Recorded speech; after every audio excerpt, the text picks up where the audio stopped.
Hello my dear student, today we are going to learn chapter number 15 from grade 9 science, and the name of the chapter is improvement in food resource. Here are the part 2 from that chapter. So in second part you have to learn about the irrigation technique. Then irrigation क्या है और irrigation technique होती क्या है. So irrigation is nothing else but a technique by which we provide water to our plant. कि भाई हम plant को जो water provide करते हैं that is known as irrigation. So it is a process of application of water in controlled amount at regular interval to the crop. कि भाई irrigation मतलब क्या है कि भाई प्लांट को रेगुलर टाइम पे इक्वल अमाउंट में पानी देना. देन ऐसा नहीं कि भाई एक दिन बहुत सारा पानी दे दिया और फिर 5 दिन तक पानी नहीं दोगे. It's not like that. आपको रेगुलर टाइम इंटरवल पे fix amount of water plant को देना पड़ता है. That is known as irrigation.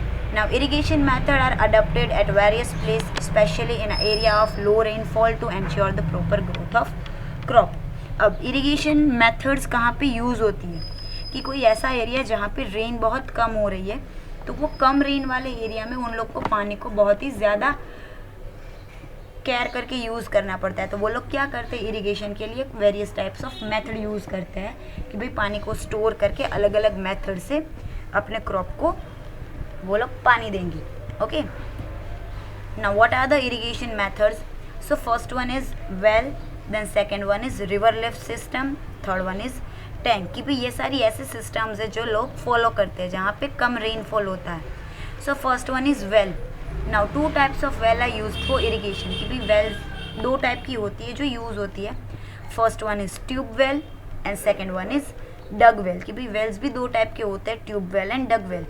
Now both are use to extract the underground water. अब इन दोनों के अकॉर्डिंग होता क्या है कि भाई अंडरग्राउंड वाटर है उनको पुल किया जाता है और फिर फार्म के अंदर यूज़ किया जाता है. Then this are the both example is well. कि भाई दोनों वेल के ही एग्जाम्पल है. देन कि भाई अंडरग्राउंड वाटर आप पुल करके यूज़ करोगे. Then river lift system. So a river lift system is use to draw water from the river directly for irrigation purpose. कि भाई रिवर लिफ्ट सिस्टम मतलब क्या है कि अगर आपके फार्म के आसपास से कहीं पर रिवर निकल रही है तो आप क्या कर सकते हो, रिवर में से डायरेक्ट पानी ले सकते हो और सीधा आप इरिगेशन के लिए यूज़ कर लेते हो. सो that is river lift system. बहुत जगह होता है कि भाई नदी निकल रही है, नदी के बाजू में ही आपका फार्म है, तो फार्मर्स क्या करते हैं सीधा नदी में से वो ब्लैक कलर के बड़े बड़े पाइप लगा देते हैं तो सीधा नदी में से पानी मिल जाता है. So that is river lift system. Now tank. Farmer often use small storage reservoir that can store as well as supply water in small field. कि फार्मर्स क्या करते हैं अपने फार्म के आजू बाजू में छोटे टैंक बना लेते हैं और फिर उन छोटे टैंक्स के अंदर पानी को रिजर्व करते हैं. तो जब भी उनको अपने फार्म के लिए पानी की रिक्वायरमेंट होगी तो उन टैंक्स में से वो पानी यूज़ कर सकते हैं. So this are the irrigation methods. Now the main thing is rain water harvesting. कि आप रेन वाटर को भी हार्वेस्ट करके यूज़ कर सकते हो. कि भाई जब भी बारिश आई होगी तो बारिश का पानी आप क्या करो, हार्वेस्ट कर लो और फिर वो हार्वेस्टिंग किए हुए पानी में से आप क्रॉप को पानी दो. So instead of just letting the rain water flow away, farmer often store it in reservoir tank. कि भाई बारिश का पानी ऐसे ही जाने देने से अच्छा है, फार्मर क्या करते हैं उस पानी को स्टोर कर लेते हैं टैंक के अंदर, और उस पानी में से फिर फार्मिंग करते हैं. सो ये स्टोरेज किस तरीके से होती है, इसका मैनेजमेंट कैसे होता है. So that is known as water shed management. So what is water shed management. So small dam are built on the rivers and streams in order to increase the ground level of the area. कि क्या होता है कि जब river के आजू बाजू का एरिया है वहाँ पे क्या होता है छोटे छोटे डैम बिल्ड कर देते हैं. देन तो डैम बिल्ड करने की वजह से क्या होगा, पानी वहाँ पे स्टोर होके रहेगा और पानी अगर एक जगह पे स्टोर होके पड़ा रहेगा तो वो अंडरग्राउंड लेवल इंक्रीज होगा. क्योंकि एक जगह पे पानी रहेगा तो सॉइल क्या करेगी, उस पानी को एब्जॉर्ब करेगी और अंडरग्राउंड सॉइल का लेवल इंक्रीज हो जाएगा. So this check dams prevent water from flowing away and cause soil erosion. और इस वजह से क्या होगा, पानी एक जगह पे स्टोर होके रह जाएगा. देन तो पानी का फ्लो भी, जो वेस्ट फ्लो है वो भी सस्टेन हो जाएगा और सॉइल इरोजन भी नहीं होगा. क्योंकि अगर वाटर बहुत हाई फ्लो में फ्लो होगा तो क्या होगा, सॉइल के ऊपर का लेयर को वो डैमेज कर देता है, सॉइल इरोजन हो जाता है. बट अगर आप डैम जनरेट कर देते हो या तो फिर इस तरीके की वाटर शेड मैनेजमेंट जनरेट कर देते हो तो सॉइल इरोजन भी नहीं होता है. So this is a rain water harvesting. Then rain water harvesting and irrigation पढ़ लिया. Now you have to learn about the cropping patterns कि भाई किस किस तरीके से आप फार्म के अंदर क्रॉप्स को ग्रो कर सकते हो. So different cropping patterns are used by farmer in order to increase the crop yield. कि भाई क्रॉप की यील्ड को इंक्रीज करने के लिए फार्मर्स क्या करते हैं, हर बार नई नई क्रॉप टेक्निक्स यूज़ करते हैं. So that is mix cropping and intercropping that already you studied in grade 8 that what is mixed cropping and what is intercropping. So again this one is a revision portion. So mixed cropping is a cropping pattern in which two or more crops are grown together in a same field. कि भाई एक ही farm के अंदर एक साथ दो crops grow करेंगे तो उनको क्या हो जाएगा, एक साथ दो क्रॉप के प्रोडक्शन मिलेंगे. फॉर एग्जाम्पल वीट का आपने प्रोडक्शन किया है तो बीच बीच में जो जगह है वहाँ पे ग्राम्स को प्रोड्यूस कर दो. एट सेम वे वीट के साथ मस्टर्ड को प्रोड्यूस कर सकते हो, ग्राउंड नट के साथ सनफ्लावर को प्रोड्यूस कर सकते हो. तो ये सारी मिक्स क्रॉपिंग हो गई कि भाई एक टाइम पे आपको दो क्रॉप साथ में मिलेंगे. Then intercropping, it is a cropping method in which two or more crops grown together in a field but in a specific pattern. कि इंटरक्रॉपिंग क्या हो गई कि इंटरक्रॉपिंग भी ऐसी टेक्निक है जिसके अकॉर्डिंग आप दो क्रॉप को एक साथ ग्रो कर सकते हो बट आपको एक स्पेसिफिक पैटर्न फॉलो करनी पड़ती है.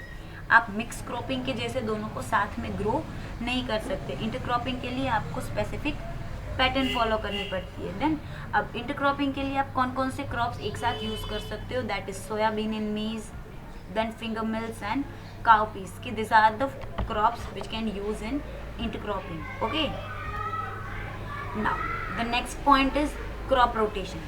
Now you know that what is crop rotation, right? कि भाई एक सीजन में आपने वीट लिया है तो भाई दूसरे सीजन में आप पल्सेस ग्रो करोगे, फिर उसके बाद वाले सीजन में वापस क्रॉप, देन वापस पल्सेस. तो ये जो क्रॉप का रोटेशन कर रहे हो आप, हर एक सीजन में नया क्रॉप ग्रो कर रहे हो, that is crop rotation. Now here we go word by word. Now if farmer grows the same crop on a land for a long term, the same nutrition keep on depleting from the soil, which leads to a decreasing in soil fertility.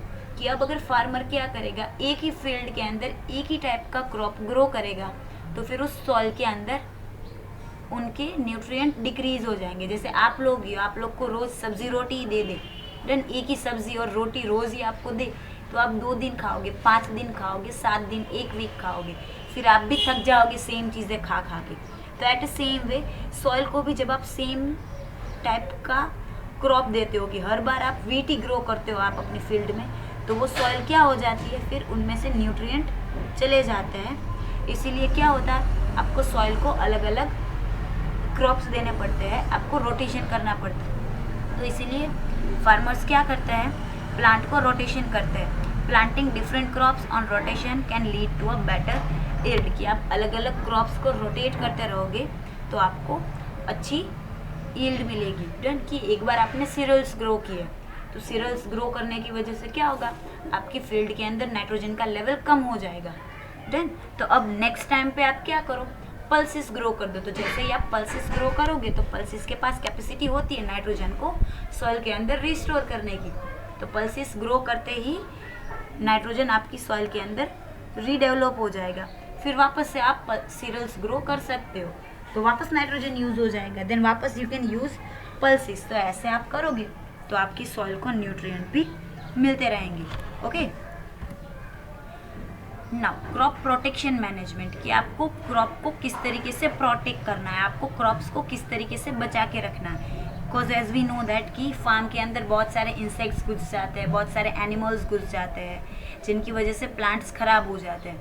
तो आप उनको manage किस तरीके से करोगे, क्योंकि plant सबसे पहले इतना छोटा सा होता है फिर उनमें से बड़ा बनता है, तो इनकी केयर करनी पड़ती है. तो how we care, so factor that can affect the production of crop are weeds, pest and disease. कि ऐसे कौन कौन से फैक्टर्स हैं जो अफेक्ट करते हैं. सो दैट इज़, एक तो अफेक्ट करती है वीड, एक अफेक्ट करते हैं पेस्ट एंड एक अफेक्ट करती है डिजीज़. की ये सारी 3 ऐसी चीज़ें हैं जो आपके प्लांट को क्या करेगी, अफेक्ट करेगी. Then now what is weed, what is pest and what is weeds.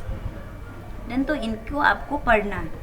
So weeds, that is along with crops, sometimes some other plants also grow up which are not needed, this called weeds. कि भाई plant के साथ हमारा जो desirable plant है उसके अलावा की जो फालतू की चीज़ें उगने लगती है, अनवांटेड क्रॉप्स उगने लगते हैं साथ में, that is known as weeds.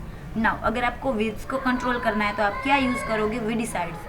weedicides are used to spray on a field to kill the weeds. कि भाई weedicides यूज़ होते हैं इन weeds को किल करने के लिए. अब ये weedicides की हेल्प से weeds किल होगी बट हमारा डिज़ायरेबल प्लांट इफेक्ट नहीं होगा. देन सिर्फ weeds ही weeds ही किल हो जाएगी, हमारे क्रॉप को कुछ प्रॉब्लम नहीं होगी. Now weeds can be uprooted manually by the farmers. कि अगर आपके पास इतने पैसे नहीं है कि आप weedicides ले पाओ और प्लांट के ऊपर छिड़क पाओ, तो आप क्या कर सकते हो?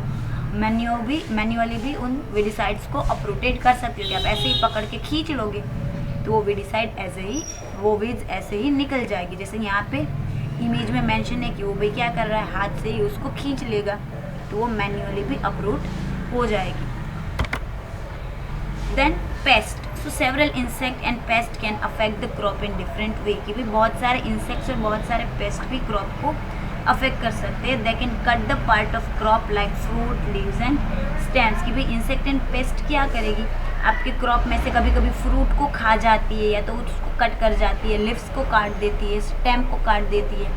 तो ये सारी चीज़ें पेस्टिस के थ्रू होती है. आप कभी कभी देखते हो फ्रूट्स के अंदर ना ऐसे निशान हो जाते हैं, that is because of pest and insects. So अगर हमें इनको रोकना है तो we can use pesticides and insecticides.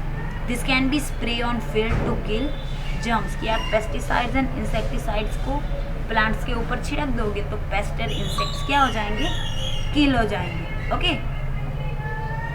Now, what are the disease? So, microorganisms such as fungi, bacteria, viruses often attack the crops and affect them. कि ये सारी ऐसी चीज़ें हैं जो अगर आपके प्लांट को लग गई तो वो क्या हो जाएगा? आपके प्लांट को डिजीज कर पाएगी, आपके प्लांट को हार्म करेगी.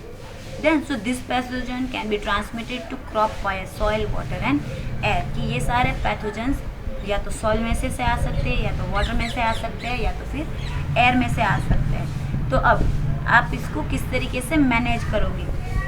देन कि इनका डिजीज़ मैनेजमेंट किस तरीके से करोगे? So selecting the crop that suits the temperature and climatic condition of the place. कि आप ऐसा क्रॉप सिलेक्ट करो कि जो आपके फार्म के सॉइल को सूटेबल हो पाए. आपको पता ही है कि आपका फार्म जिस एरिया में है वहाँ पे गर्मी बहुत ज़्यादा पड़ती है, तो आप कोई ऐसा क्रॉप वहाँ पे ग्रो करो जहाँ पे उस प्लांट की गर्मी हैंडल करने की कैपेसिटी हो, जिनको ग्रो होने के लिए ज़्यादा गर्मी की ज़रूरत हो. देन अब आपको पता ही है कि आपके फार्म में गर्मी ज़्यादा पड़ती है और आप ऐसा क्रॉप ले आओगे जो ठंडी के सीज़न में ग्रो होता हो तो वो वैसे भी ग्रो नहीं होगा. देन तो आप क्या करो, टेम्परेचर और वेदर कंडीशन देख के फिर प्लांट को सिलेक्ट करो और उनको ग्रो किया करो. Then planting the seed on right time. कि जब उनका प्लांटिंग का टाइम होता है, जब उनको बो करने का टाइम होता है, जब उनको शो करने का टाइम होता है, तभी उनको शो किया करो. देन आप बेफालतू के टाइम पे उनको शो करोगे या उनको प्लांट करोगे, फिर आप बोलोगे कि ग्रो नहीं हुआ, तो वैसे भी नहीं होगा. Then using herbicides. कि भाई पेस्टिसाइड्स या इंसेक्टिसाइड्स यूज़ करने से अच्छा है आप क्या करो, हर्बिसाइड यूज़ कर लिया करो जो नेचुरल होगी, जिनकी वजह से प्लांट को हार्म नहीं होगा. ओके. नाउ अब प्लांट के अंदर आपके अपने फार्म के अंदर आपने इतनी सारी केयर की, उनकी वैरायटी कैसे लेनी है वो देखा, डिजीज़ कैसे कंट्रोल करना है, पेस्ट को कैसे कंट्रोल करोगे, वीड्स को कैसे कंट्रोल करोगे, वो सब समझ के आपने प्लांट को ग्रो कर लिया, आपका क्रॉप ग्रो हो गया. अब उसको स्टोर करना पड़ेगा. सो आप स्टोरेज किस तरीके से करोगे उन ग्रेन्स की, वो आपको पढ़ना होगा. सो factors that lead to storage losses of crops are. कि ऐसी चीज़ जो स्टोरेज को अफेक्ट करती है, they are of a two type, biotic factors and abiotic factors. Now biotic factors are like insect, fungi, bacteria, rodents and mites. कि ये ऐसी सारी चीज़ें हैं कि आपने कहीं पे आपके ग्रेन को स्टोर करके रखा होगा, उनके अंदर अगर इंसेक्ट्स हो गए, फंजाई हो गई, बैक्टीरिया हो गया, तो ये फूड को ख़राब कर देंगे. At the same way abiotic factors कि जैसे एक्सेसिव टेम्परेचर है, मॉइस्चर है, कि इनको क्रॉप को पानी वगैरह लग जाएगा तो भी वो क्रॉप खराब हो जाएगा। तो आपको इन क्रॉप्स को ऐसी अच्छी जगह पे स्टोर करना पड़ेगा जहाँ पे ना तो उनको ये कोई बायोटिक फैक्टर हार्म करे, ना तो कोई एबायोटिक फैक्टर हार्म करे, मतलब उनको पानी या ज़्यादा टेम्परेचर ना मिले, ऐसी जगह पे आपको स्टोर करना पड़ेगा। अब ऐसा एरिया जहाँ पे ये सारी स्टोरेज होती है that is known as silos. यहाँ पे मेंशन नहीं किया है but you learn this things in grade 8 कि भाई ये सारी चीज़ें कहाँ पे स्टोर होती है, that area is known as silos. Okay, now how to prevent storage loss, कि भाई स्टोरेज के टाइम पे आपने जो फूड को स्टोर किया है वहाँ पे आप उसका डैमेज किस तरीके से कम कर पाओगे। देन तो आप क्या करो, उस प्लेस को प्रॉपर मेंटेन कर लो। देन क्या आपका जो स्टोर हाउस है, देन उस स्टोर हाउस को प्रॉपर मेंटेन करो, उसकी अच्छे से क्लीन कर लिया करो। कि आप स्टोरेज करने के लिए जा रहे हो, आप अपना फूड वहाँ पे स्टोर करने जा रहे हो, उससे पहले क्या कर दो, उसको क्लीन कर दिया करो अच्छे से और उसको ड्राई कर दो कि सनलाइट के अकॉर्डिंग, या तो फिर उस यहाँ वहाँ से जहाँ जितना भी मॉइस्चर एरिया है, जितना भी पानी का पेज वगैरह है वो भी वहाँ से निकाल दो, उसको पूरा का पूरा ड्राई कर दो। तो आपका क्रॉप इजीली रह जाएगा, आपका जो ग्रीन ग्रो हुआ है वो अच्छे से रहेगा। बाकी क्या हो जाएगा, उस ग्रीन को मॉइस्चर लग जाएगा और वो चीज़ ख़राब हो जाएगी। ओके, तो आप इस तरीके से स्टोरेज लॉस को प्रिवेंट कर सकते हो। Thank you everyone, have a good day.